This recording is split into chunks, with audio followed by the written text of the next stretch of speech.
Hi friends, welcome to Sabeena சமையல்.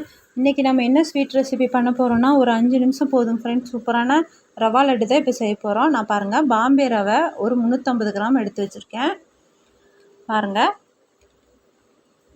அப்புறம் சர்க்கரை ஒரு 400 கிராம் எடுத்து வச்சுருக்கேன். ஒரு 5 ஏலக்காய் எடுத்து வச்சுருக்கேன். 50 கிராம் முந்திரி, 50 கிராம் திராட்சை, 50 நெய், கொதிக்கிற சூட வச்சு ஆற வச்ச பால் ஒரு டம்ளர் வச்சுருக்கேன். கொதிக்கிற பால் தான், நம்ம வைக்கும்போது இன்னும் கொஞ்சம் ஹீட் பண்ணிக்கலாம். பாருங்கள், நம்ம ஒரு ஸ்டவ் ஆன் பண்ணி நம்ம ஒரு கடாய் வச்சுட்டு இப்போ நம்ம எடுத்து வச்சுருக்கோம் இல்லைங்களா, 50 கிராம் நெய் நான் அதை ஆட் பண்ணிக்கிறேன். நெய் ஊற்றியாச்சு. நெய் கொஞ்சம் காயட்டும். நம்ம முந்திரியும் திராட்சையும் எடுத்து வச்சுருக்கோம் இல்லைங்களா, அதை போட்டு நம்ம வறுத்து எடுத்துக்கலாம். கருகாமல் பொன்னிறமாக நம்ம வறுத்து எடுத்துக்கலாம் ஃப்ரெண்ட்ஸ். இப்போ பாருங்கள், முந்திரி திராட்சை நான் போட்டுட்டேன் பாருங்கள். இப்போ போட்டு இப்போ நல்லா வறுத்து எடுத்துக்கலாம். நல்லா அந்த பஃப்னு வரும் பாருங்கள், அந்த ஸ்டேஜில் நம்ம எடுத்துக்கலாம். வறுத்து வர ஸ்டேஜில் எடுத்துக்கலாம். ரொம்ப சூப்பராக இருக்கும். சட்டுன்னு செஞ்சிடலாம். இது ஒரு 5 நிமிஷத்தில் நான் செஞ்சுட்டேன். இந்த ரவா லட்டு சூப்பராக பாருங்கள். இப்போ எவ்வளோ நல்லா வறுத்து எடுத்துட்டோன்னு. இப்போ அந்த முந்திரி திராட்சையெல்லாம் எடுத்து வேறு பிளேட்டுக்கு மாற்றிக்கிறேன்.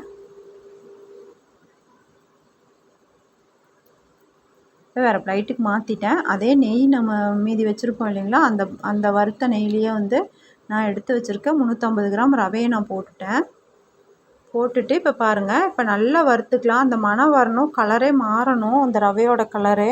ஏற்கனவே இது வறுத்த ரவை தான், இருந்தாலும் நம்ம அந்த நெய்யோட வறுத்து எடுத்துக்கலாம். கருகக்கூடாது. லோ ஃப்ளேமில் வச்சுக்கோங்க. வச்சுட்டு நம்ம கை விடாமல் அப்படியே கிளறிட்டே இருக்கணும். சூப்பராக நம்மளுக்கு ஒரு 2 நிமிஷம் போல் வறுத்தோம்னாவே போதும். ரவை நல்லா வறுத்து வந்துடும் பாருங்க. நம்மளுக்கு அந்த கலர் மட்டும் மாறக்கூடாது பாருங்கள். சூப்பராக நம்மளுக்கு ரவை வறுத்துட்ருக்கோம். இன்னும் 1 நிமிஷம் போல் வறுக்கட்டும். வறுத்துட்டு நம்ம அதை எடுத்துக்கலாம். பாருங்கள் ஃப்ரெண்ட்ஸ், இப்போ நம்ம போடும்போது பழுபழுன்னு இருக்கணும். நம்மளுக்கு பழுபழுன்னு இருக்கணும் நம்ம போடும்போது. பாருங்கள், இப்போ நல்லா வறுத்து பாருங்கள். இப்போ ஒட்டாமல் இப்போ நம்ம வேறு பவுலுக்கு நம்ம மாற்றிட்டோம். ரவை வறுத்துட்டோம் பாருங்கள். இப்போ நம்ம எடுத்து வச்சுருக்க அந்த சர்க்கரையை நம்ம ஒரு சின்ன மிக்ஸி ஜாருக்கு நம்ம மாற்றிக்கலாம்.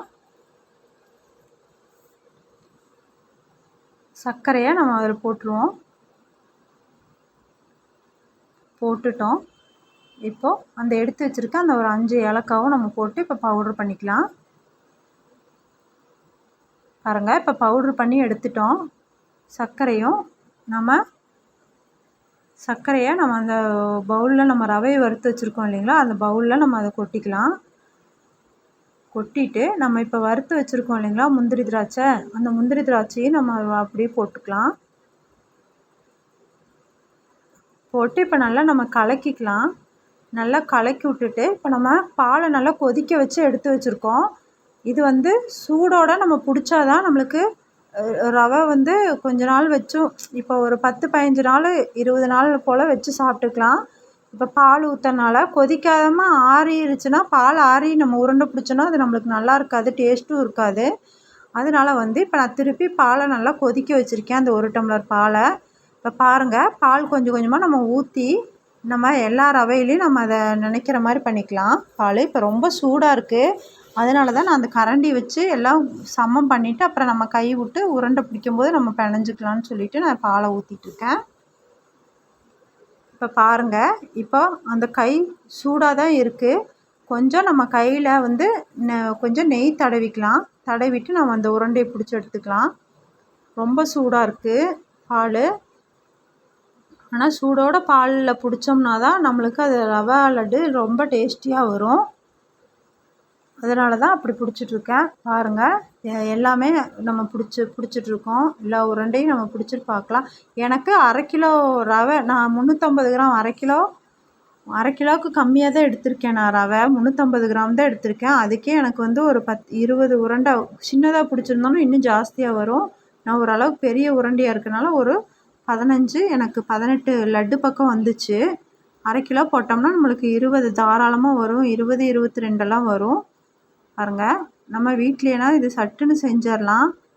ரொம்ப லேட்டும் ஆகாது. ஒரு 5 நிமிஷம் போதும் ஃப்ரெண்ட்ஸ் இந்த லட்டு நம்ம செஞ்சு முடிக்கிறதுக்கு. ரொம்ப டேஸ்டியாக இருக்கும். ஈஸியாக செஞ்சிடலாம்.